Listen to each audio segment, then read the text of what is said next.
is the Vintage RPG Podcast, your source for the best in classic and contemporary RPGs. With your hosts, Hambone and Stu.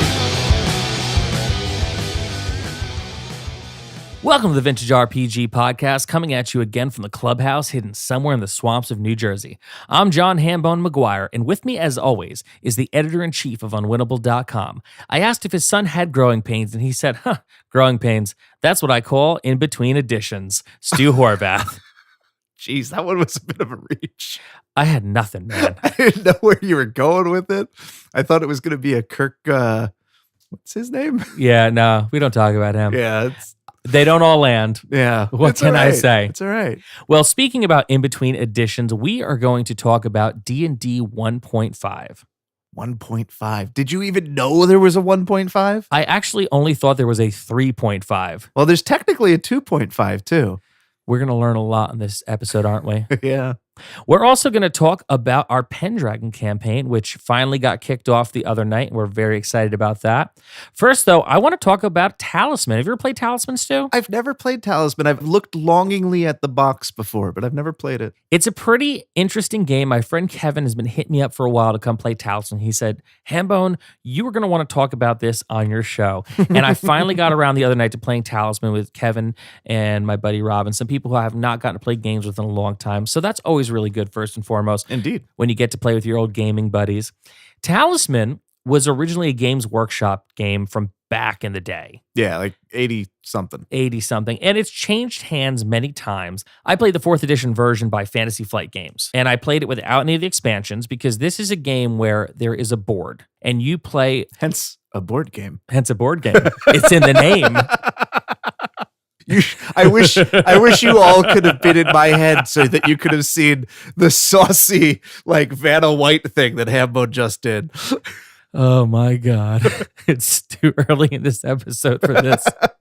So it's a board game where you play a fantasy role-playing character, and you could be a fighter, a wizard, a druid, a monk. You could be a troll. You could be a ghoul. You could even be an evil creature or a monster, which I thought was pretty cool because you're not just beholden to be a bard. If you want to be a ghoul or a troll, like, we got you, buddy. Cool. So it comes with, I think, 14 different characters. And the point of this game is you roll a dice to move. You move around the board. Every spot that you land on, you draw an adventure card. Now, that card is either going to be a monster for you to fight, or a hazard, or an ongoing effect that's going to affect everyone on the board when they land on that spot. Or if you're lucky, treasure, like a weapon or armor or gold. Or you could even get like an NPC to follow you around. Like you can get a mule, or you can get an alchemist who like take your items and turn them into gold for you. Lots of really cool stuff, like a fairy to give you power, like, and return your health. It's a long game. I was just going to say, this sounds fun, but also tedious. Well, here's the thing. It has 3 levels to it. There's the outer ring, the inner ring, and then the final ring, which leads to the crown of command. Yeah, see, I could picture it in my head, actually. It's essentially like walking D&D, where you're playing by yourself against everybody else. So instead of having an adventure party, it really is every player for themselves. I kind of feel like it's not that far a cry from Hero Quest, actually. It kind of is in some ways. However, I feel like this takes a lot longer. Now, what's interesting about the game is there is kind of a method to the madness of trying to get around the board. Like you have strength, which is your fighting ability, and you have craft, which is your spell casting ability. So you're kind of wanting to only fight things that have less strength than you. Or if you're going to be coming across a wizard, like I'd run into problems all the time.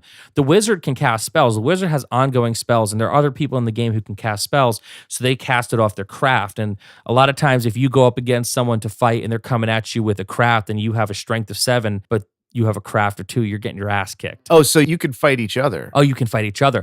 And that's one thing that I really did enjoy about the game was it really is every man for himself.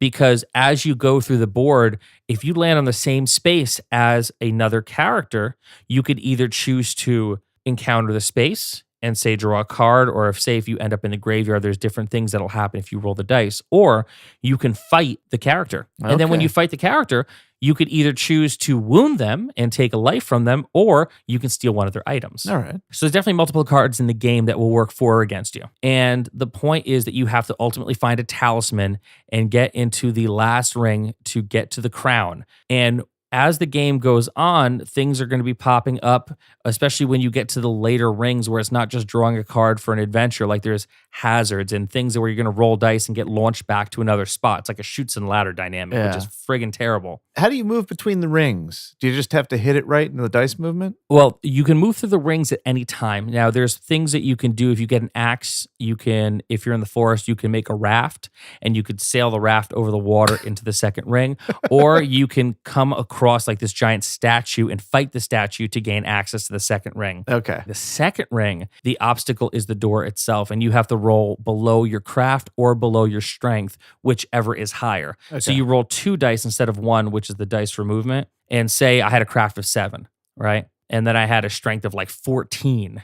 So I had to roll below my strength because there's no way, even if I rolled 12, I was going to fail. Yeah. Because if you do fail, you get launched to someplace else, which sets you back and then you lose a life. And it's a whole thing.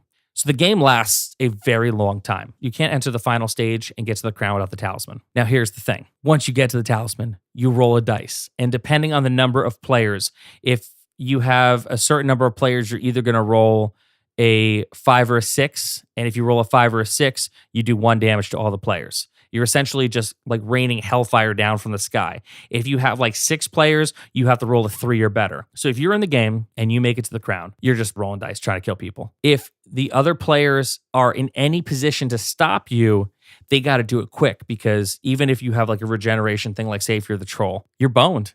Like when I got to the ring, it took hours to get to the point where I was able to go into the final stage. But then once I got there, I just kept rolling shitty. So it took like even longer to finish the game. However, there's nothing that anyone else can do to get to that point where they could have stopped me. So this is definitely a game where it's currently out of print. It's definitely one where if you are into this kind of game, you are going to love this kind of game, because it is a very slow prodding game. And for a fantasy flight game, it's got a very easy learning curve. No. I was just as shocked as you are. I picked it up extremely quickly. And the rule book itself is very slim, especially for a fantasy flight game. Well, they make up for it with the tedious length. That's the one thing that makes it Fantasy Flight, or Games Workshop, now Fantasy Flight, is that it does take a long time. It's a game that I won after like 3 hours and change. Ugh. And I definitely was like in the bathroom, and I came out of the bathroom. They said, Hambone, we're just going to let you win because there's no way we can do it. And at the last second, one of the guys was like, no, man, we're going to do this. We're going to try. And I'm like, all right, man, I'm just going to sit here and just look at my Instagram and roll this dice and wait till you die. You could have been playing Scythe. I could have been playing Scythe. Well, Scythe actually is more complicated than this Yeah, game. it sounds it. I had a blast. Thanks, Kevin, for having me over. I definitely enjoyed it enough that I bought it for my phone for like $4.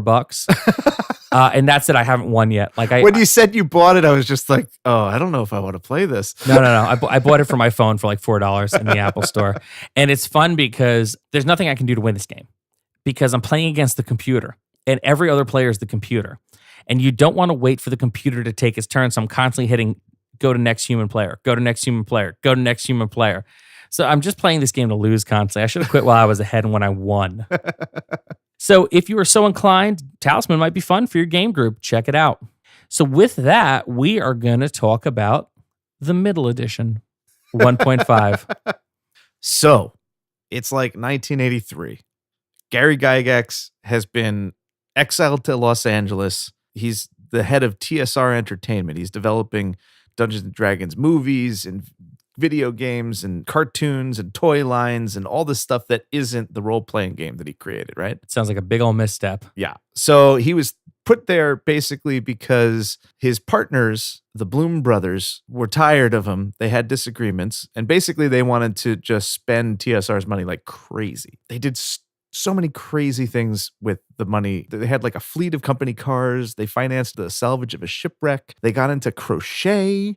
Like they had a line of like weird craft books. Wait, crochet? Yeah, there's like TSR crochet books out there. Like crocheting like wizard hats and like faux chainmail made of fluffy wool? I've never actually seen one, but from what I've read, I understand that they are just general crochet books. Well, all right, sure. There was a burgeoning craft hobbying thing in the 80s, and I think that they were trying to get into that, but like start your own company. Kind of a weird flex. Yeah. All right. So eventually all of this comes back to bite the Blooms, and TSR is in incredible danger of going out of business. Gygax comes back from LA. He gets his shares back and does whatever financial mojo he needs to do to get back in charge of the company. Or as we like to call it, wizard shit. Yes. So now he's back in the driver's seat. The Bloom brothers are out, and he's like, I know how to save this company. He cracks his knuckles and he writes a rule book. As only he can do. And that rule book is Unearthed Arcana. So Unearthed Arcana comes out in 1985. And it's basically like this really broken thing that is like a compilation of poorly copy edited articles that Gygax wrote for Dragon Magazine. And they're all rules expansions for Advanced Dungeons & Dragons. And it like completely breaks the game. Like they didn't have time to play test it. They just threw this thing together. They put it out there and it sells crazy number of copies, saves the company, wipes out the company's debt. And it's great in that regard, but it's such a bad book. I love the cover. Oh, the cover's amazing. And that's where it ends for me. There are so many things in there that are wrong. Like the barbarian is so ridiculously overpowered. It introduced all these new character classes and new rules. And there's the essay on halberds and like all of these. It's just like this weird potpourri. But most of it is like overpowered or like actually broken where you don't know how it works. They redid stuff and like it just doesn't make sense. Players love it because it's so ridiculously overpowered. Like everybody wanted to play a barbarian because like a barbarian could like kill anything. Oh, yeah. I mean, I imagine back in the 80s when this came out, after being completely put upon by your dungeon master every game to finally have that comeuppance. Yeah. I'm going to play a barbarian. Is that okay? Sure. Why not? And after 10 years of like abuse and torture, it's just like, oh, you can't stop my players. Yeah. It's that whole Conan thing where it's like, my people have been killed. I have been oppressed for so long. And now I'm going to rise up against the dungeon master. So unfortunately, Unearthed Arcana saves the company, right? And that's unfortunate. No. The unfortunate part is the fact that it didn't save Gary Gygax's seat at the table. I don't quite understand because it's finance stuff. Like you start saying numbers and the brain shuts off. Yeah. If it's not on a 20-sided die, then exactly. You know, like much math. Yeah. Oh God, forget it. So basically, the Blooms come back and they bring in Lorraine Williams, I believe. They have shares or something. And they basically forced Gary out of the company eventually. I guess he personally was overdrawn from buying out the Blooms or whatever. Living that sweet LA life, man. Yeah. So very expensive on the West Coast. He comes back, he saves the company, and through some sort of financial pitfalls, puts him in a weak position and eventually is going to get pushed out. However, that's a little bit in the future because what happens with Unearthed Arcana is that Gygax realizes that he needs more rule books because rule books sell like gangbusters. Yeah, they do. It's like you need to constantly be putting rule books out and you'll be fine. The ratio of sales, if you could find the data, there's a little bit of data out there. It's like ridiculous. It's far and away the money being made by hardcover rule books, like super outstripped every module. It's crazy. So they started putting out more rule books. Because of this, like it forms up what people consider to be a 1.5 edition, the same way that we have like 3.5. And there was like sort of a 2.5 revision. In the later 0.5s, it was a repackaging and cleaning up and sort of smoothing out like the things they got wrong with the initial thing. Again, we're in the early days here. Nobody knew what they were doing. Right. So like, they're just like, okay, we're going to throw more crap out there. And like, oh, people are going to buy it. So spaghetti to the wall. Let's see what sticks. Yeah. So the next thing that they put out is Oriental Adventures. And I hate that title because it's a little unfortunate. It's not good. It has Gary Gygax's name on it, but he didn't write it. Really? No, Zeb Cook wrote it. And it clearly states it in the inside that Zeb Cook wrote it. But on the cover, it says Gary Gygax. Oh, yo, bait and switch. Yeah. So it was written to capitalize on the 80s fascination with Asian culture. It's basically a new player's handbook for Asian-based adventures. All new character classes. And the prime thing that makes it distinct is that it introduces the proficiency system. Ooh. And it's Asian culture based, and it is not tied to your attributes yet. That'll come in a later book that we'll talk about in a second. But this is a huge change for first edition. I believe Gary Gygax thought it was a terrible mistake to have that class-based system be bogged down with skills. But this is also one of the things that would become sort of an integral optional rule set that defines second edition, which, incidentally, was written by Zeb Cook. And there's like a weird enmity here between Zeb Cook and Gary Gygax. There's a lot of anger for a bunch of guys who are making products that make people happy and have made people happy for decades, telling stories with friends. There was a lot of anger that fueled TSR and everything that they did. I'm not going to get into it, but just know that there was tension. Drama. Yeah. So I don't particularly care for this book. I just feel like there's no obvious Asian people in the credits. It makes me uncomfortable. It always made me uncomfortable. I never liked it. That said, it was another huge seller. So, because it had Gygax's name on it. Yeah, and it was essentially another player's handbook of a different kind of thing. And Oriental Adventures would eventually become Character in Forgotten Realms. It was initially intended to be sort of an extension or a different continent in Greyhawk, but at this point, Gary's on his way out. Right. Greyhawk is on its way out. So that never manifested. And when Ed Greenwood comes in and Forgotten Realms becomes the place, they bolt Character on, and at least they got rid of that name. Well, thank God. Yeah. So the next book. Only in the 80s. Yeah, like I don't think you could even. Well, I think there was a third edition book called Oriental Adventures, and I think they were still pushing that. I don't think you could get away with it now, though. It would go over like a lead fart in church. There were other Asian themed role playing games at the time too, and they all had better names. One was called Bushido. Like that's a better name. Yeah. Just. Anyway, so then there's another rule book that comes out. These two come out right after each other. One comes out in like April. The other comes out in September, November. The first one is the Dungeoneer's Survival Guide by Douglas Niles. He's a mainstay of D&D development, right? Works a lot on Forgotten Realms. Dungeoneer's Survival Guide is like this massive rules expansion, like tedious. It's like all these rules that no one asked for and no one ever in their right minds would play. It's like cave-ins and like how long your torch lasts. Well, and that's all stuff that as a dungeon master, you can kind of come up with off the cuff. Like you don't need to go into detail. Like, yeah, like this is all stuff that should never be random occurrences, partly because you could just handle it with a wave of your hand and just have it happen, right? Right. Mostly because it's boring. I don't want to have to roll.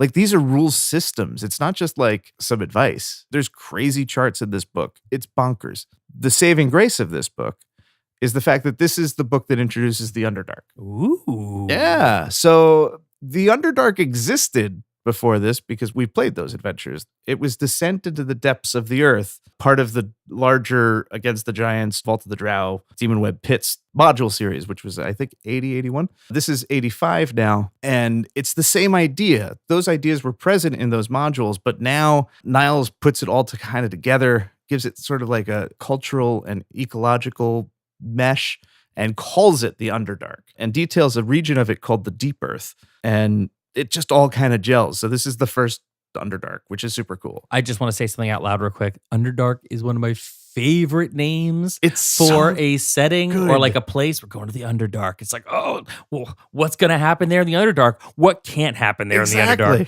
Anything. Oh, it's so good. I don't actually like the Underdark over much, but I really love the name. I'm in love with the idea of it. Yeah, the whole subterranean Earth cave system. Like, I love that idea. I mean, I definitely don't think I could date the Underdark, but I totally have a crush on the Underdark, if that makes any sense. So this book has the Underdark to save it, right? The next book, which is by Kim Mohan, he writes the Wilderness Survival Guide. Ugh. Yeah. Dude, this doesn't even have the Underdark to save it. It's just all rules about walking in the woods. It's terrible. I feel like by 1985, if you have not figured out how to adventure in the woods yet, you're just never going to get it. It is sort of a weird thing. Like, I understand why they did it. It's a natural companion to Dungeoneers, right? And most of the adventures that have come out up to this point are really focused on dungeon crawls. The Hex crawl, I mean, it exists, but it doesn't exist in a way that's like as easily conceptualized as the dungeon, right? Okay. Because like you go into a dungeon and you're naturally constrained, whereas the wilderness, it's like open and it's terrain. And I feel like there's a difference. Less of a kill box, more environments that can kill you. Yeah. And I think that there's like a philosophical thing that makes them different to run. I don't think at this point in my career as a dungeon master that there's much difference, but there's a vibe thing. Maybe back then, particularly, it could have thrown people for a loop. That said, this is a totally unhelpful book. Well, because there's that. Because again, it's just like rules for weather. It's like, I don't care. Like I'm not playing Dungeons and Dragons to worry about if it's raining or how bad the wind is. The illustrations in this book are ridiculous because it's like guys pretending that a rainstorm is a heroic moment. I go back to my previous statement where this is really up to the DM's discretion and on the fly, just as a human being, right? Now, I've never been in a dungeon where there has been an Odiug. However, I have walked in torrential rain. I have been in a town that a hurricane has hit. Yeah. I have been in the middle of a complete drought and people getting heat stroke. Like, this is the kind of thing where, as just a human being, you can kind of riff on that as a DM, where it's not so, oh my God, I need to find the technical rule for this. Like, it's raining. Yeah. It's raining hard. If you were on a motorcycle or a horse, you'd have to stop under something covered because you can't ride any further. It seems a little superfluous. Yeah, but there's precedent for this with Gygax. There's a Dragon Magazine article like about the weather and patterns of Greyhawk. It's like, why? Like, why did you care, dude? Because you got paid by the word. It was his company. He didn't have to do anything. It's like true. That article exists, was published because he's the head of the company. And people were like, well, we can't tell him no. Nobody's going to eat. Like, it's just a different mindset. Like, play how you want to play. Yeah. But this definitely isn't for me. And this definitely wasn't for most people because the Dungeoneer Survival Guide, the Wilderness Survival Guide, and two other books that came out at this time, Greyhawk Adventures and Dragonlance Adventures, they either overprinted them or people just really didn't give a crap because they had them in stock forever. It took forever to move these books. I remember in 91, we're well into second edition, and the ChessX catalog was just like all four for $12. And it's just like they couldn't get rid of these books. Anyway, Dungeoneer Survival Guide takes the proficiency rules, keys them to attributes. Wilderness Survival Guide kind of polishes it up a little bit more, introduces a couple more, and basically right there you have the middle ground step between pure Gygax first edition and Zeb Cook second edition. So these four books, some people include the Dragonlance Adventures in this sort of informal 1.5 edition. I don't really, because that book is super boring. And then Greyhawk Adventures is actually billed as compatible with both first and second edition, which is really ridiculous. Well, they need to move that book, man. Yeah. There's actually super rare versions of both Wilderness and Dungeoneer Survival Guide. In like 90, they repackaged them like in a 2-pack with like a special adventure and totally lied and said that these were second edition source books and like tried to sell it that way. And there's not a lot of those in the wild. The adventure was just like a pamphlet that was sort of saran wrapped to the hardcover. And it said like for second edition. And it's just like, it wasn't. And then, during the course of these books, Gygax kind of lost control of the company and he was out. Yeah. And the rest, as they say, is history. Yeah. And he never came back. Oh, poor Geary. Yeah. So, Stu, do you have any final thoughts on 1.5E? I really like the way that the orange and black spines look on my shelf. I appreciate most of these books for making the width of that orange and black niceness be larger. There is some decent art in them. Otherwise, if I was like a cigarette smoker and I was hard up for like rolling papers, I might use these books.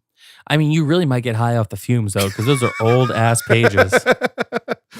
Yeah, they're not very good. They're super interesting in like a history of gaming sense, but they're terrible source books.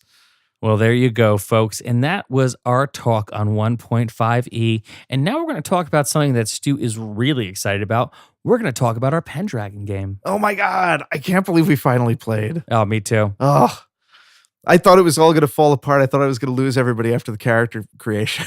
The character creation was a little tedious. Yeah, I didn't think it was going to be. I thought it was going to be more exciting than that. I will give them this. They are thorough. Yes. And I did opt for the more thorough of the options. Right. Because I was just like, well, we're doing it. Like, more is better, right? Yeah, I'll be very honest with you. When my character dies, when Fergal dies, you're going to encounter Fergal 2.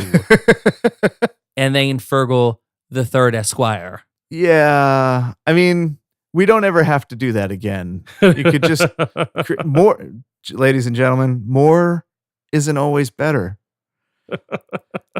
I think it's cool though. I also think that it was maybe a mistake to actually do that as a group. I think that it would be kind of cool if you guys make a second character, like you're supposed to have 2 characters, or like a prime and a secondary. And I think it would be cool if you did that privately when you're just reading. Right. You know? And that's something I think I would definitely enjoy, because there is a lot to Pendragon that I find to be, it's an interesting read. It's definitely an interesting read. It's a slightly different source book than I'm used to, because there is such a rich history and lore kind of all caked in there. Yeah. So I think that's a pretty cool thing. We actually got to do some encounters. Yeah, we actually did the first year of the campaign, the tutorial adventure, where you are young squires off on a short, simple mission to kill a man-eating bear. And we were very lucky we didn't die in this encounter. You're very lucky that my wife rolled like a demon and annihilated that bear. So there is a way to do a multiplier of damage in this game. And my section of the table, which was our friend Ian and myself and Stu's wife, we were all rolling in on this bear while our friends George and Ed went off on a side quest where, interestingly enough, they met a legendary knight and a legendary monster, which actually ties directly into Arthurian legend. Yep. So I thought that was very, very cool. However, I was kind of nervous because all I know of Pendragon is it's very easy to die. And so here we are with this giant man-eating bear, and Ian rolled very well and did a crap ton of damage. I rolled even better and did a crap ton of damage. And then Stu's wife, Daisy, she just rolls, and she had like the magic sword too, right? She had like a +1 sword. Yeah, she's got a +1 sword. And the next thing you know, she does like quadruple damage and literally could have killed this giant man-eating bear by herself. One-shot kill. Yeah. So they call it tick, tick, boom. Right. Basically, any fight is going to be over in 3 rounds. Statistically, somebody's going to crit. Right. And then when they crit, they're going to level the other person. See, I like that dynamic. I think that's actually a very good dynamic, because we all know as gamers, sometimes in combat goes a little too long. Yes. So tick, tick, boom sounds like a great idea. Yeah, it's going to be over very quickly. It's also going to be potentially super deadly.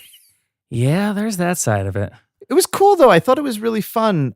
I think it's just interesting because we're coming off the last game that I really ran was Masks of Nyarlathotep, and that's very structured in a way. It's open, but like there's a central mystery, a central plot line, where this is just like not. There's just like you guys are going to role play out these characters' lives, and there is a meta story that's happening in the background, and you might get entangled with aspects of it. But it's not your story. We're going to have to find your story together. Which I really like. I think the aspect of we are in the war, albeit on the outskirts of the war in the town that we're in. Yeah. Sometimes war weaves its way through your town, and sometimes you just kind of tend to the sheep. Yeah. Which seems very authentic. I liken it to what it must have been like in Europe during World War II, where there is this massive war going on in the background, but until it gets to your neck of the woods, you're just trying to get by in your day-to-day life. Farmer's got a farm. Farmer's got a farm. I can already see how the virtues are going to sort of constrain actions. I didn't really enforce it, and we had to rush the end. But I could see how it's just going to be interesting. I'm really excited to see how it develops. Well, we will have more development on this as it comes up in future episodes. Breaking news! Breaking news! From the times of King Arthur. My 3rd character is dead. Again. So that's it for this episode of the Vintage RPG Podcast. Thanks again for joining us and listening to us ramble on about role-playing games. Stu, where can the people find you? They could find me on Instagram at Vintage RPG. I post every day. 5 days are new, 2 days are reposts, and you could also find me on unwinnable.com.